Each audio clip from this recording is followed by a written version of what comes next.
Hi అండి. నమస్తే. నేను మీ అనిల్ కుమార్‌ని. ఎలా ఉన్నారు? బాగున్నారా? దేవుని నామమున మీ అందరికీ శుభాభివందనాలు తెలియజేసుకుంటున్నాను. అందరూ బాగుండాలి. మీరు నా గురించి ప్రార్థన చేయండి. నేను మీ గురించి ప్రార్థన చేస్తాను. మనందరము ఏకీభవించి దేవునిలో ఉండాలని మనస్ఫూర్తిగా కోరుకుంటున్నాను. వీడియో తీయాలంటే అస్సలు వీలవ్వట్లేదు.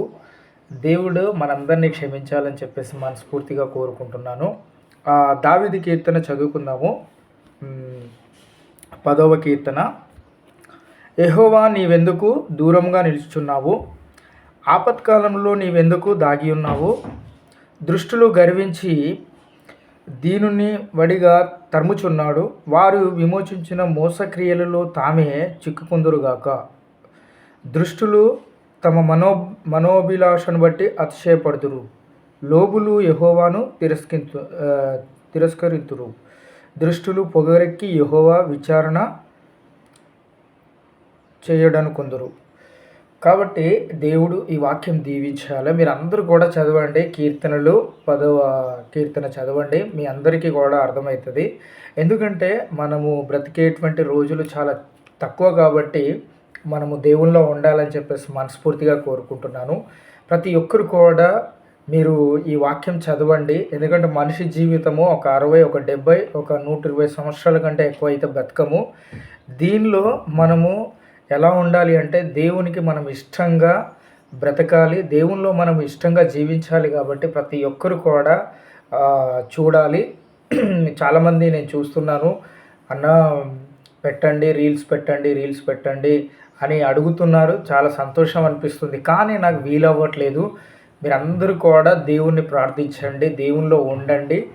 మనకు ఎన్ని కష్టాలు వచ్చినా కూడా కష్టాలను ఎదుర్కొని ముందుకు నడవాలా. కష్టాల్లో మనం ప్రతిఫలం సంపాదించాలి. కానీ ఒకడు చీ అన్నాడు, ఒకడు తూ అన్నాడు, ఒకడు అదన్నాడు, ఇదన్నాడు అని చెప్పేసి మనం కృంగిపోకూడదు. ప్రతి ఒక్కరు కూడా మీరు ప్రతిరోజు పని చేయాల్సిందే. ప్రతి ఒక్కరు పని చేయాలా. మంచి అమ్మాయికి మంచి అబ్బాయి కావాలంటే మీరు ప్రార్థన చేయాలా. మంచి అబ్బాయికి మంచి అమ్మాయి కావాలంటే మీరు ప్రార్థన చేయాలా. మనం ప్రార్థన చేసినట్లయితేనే మనకు మంచి అబ్బాయి కానీ మంచి అమ్మాయి కానీ దొరుకుతుంది. మత్తుకు బానిస అవ్వకండి. మత్తుకు బానిసయ్యి గడ్డాలు మీసాలు పెంచి మీ జీవితాన్ని, నా లైఫ్ ఇంతే, నా జీవితం ఇంతే, నేను ఇంతే, నా లైఫ్లో నేను అన్నీ కోల్పోయానని చెప్పేసి ఎప్పుడు కూడా అధైర్యపడకూడదు.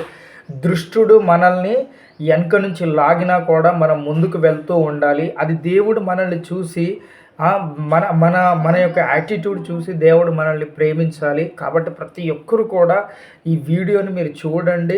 మీరు దేవుల్లో మీరు ఉన్నట్లయితేనే దేవుడు మనకు మంచి ఆశీర్వాదాలు ఇస్తాడు. ప్రతి ఒక్కరికి నేనేం చెప్తున్నానంటే, మీరు ప్రతి ఒక్కరూ అది చిన్న పన పెద్ద పన ఏ పని అని కాదు, ఏదో ఒక పని మీరు చేయాలి. చాలామంది మీద బట్టతల, ముంగట పొట్ట, తెల్లగడ్డం వేసుకొని తెల్ల వెంట్రుకలు ఏదో ఆలోచించి జీవితాన్ని ఇంకా అయిపోయింది, నా లైఫ్ అయిపోయింది అని చెప్పేసి ఆ విధంగా అస్సలు కృంగిపోకూడదు. దేవుని యొక్క వాక్యం మీరు చదివినట్లయితే, మీరు దేవునిలో మీరు ఉన్నట్లయితే ఖచ్చితంగా మీరు అనుకున్న గోల్ మీరు సాధించగలరు. ఎందుకు చెప్తున్నానంటే, ప్రతి ఒక్కరు కూడా మీరు బైబిల్ చదవండి. బైబిల్లో ఉన్న జ్ఞానాన్ని మీరు తెలుసుకోండి. నిజమైన దేవుడు యేసుక్రీస్తు అని ప్రతి ఒక్కరు కూడా మీరు నమ్మాలని చెప్పేసి మనస్ఫూర్తిగా ఈ వీడియో చేస్తున్నాను. ఈ వీడియో చూడండి. మరి మంచి వీడియోలతో మీ ముందుకు వస్తూ ఉంటాను. మీరు ఈ వీడియోను మీరు చూసి మీరు అసలు కృంగిపోకూడదు. నా జీవితంలో ఎన్నో కష్టాలు అనుభవించాను, కానీ నేను ఎక్కడ కూడా కృంగిపోయే సమయం వచ్చినా కూడా మళ్ళీ పైకి లేసాను. నా లైఫ్ను ఏ విధంగా నేను మార్చుకున్నానో మీ లైఫ్ను కూడా మీరు మార్చుకునే విధంగా, మీ జీవితాన్ని కూడా మీరు మార్చుకునే విధంగా మీరు తయారవ్వాలని చెప్పేసి మరి మంచి వీడియోతో మీ ముందుంటాను. మీరైతే ఈ బైబిల్ చదవడం ద్వారానే మీరు ఎదగగలుగుతారని చెప్పేసి నేను మనస్ఫూర్తిగా కోరుకుంటున్నాను. మరొక మంచి వీడియోతో మీ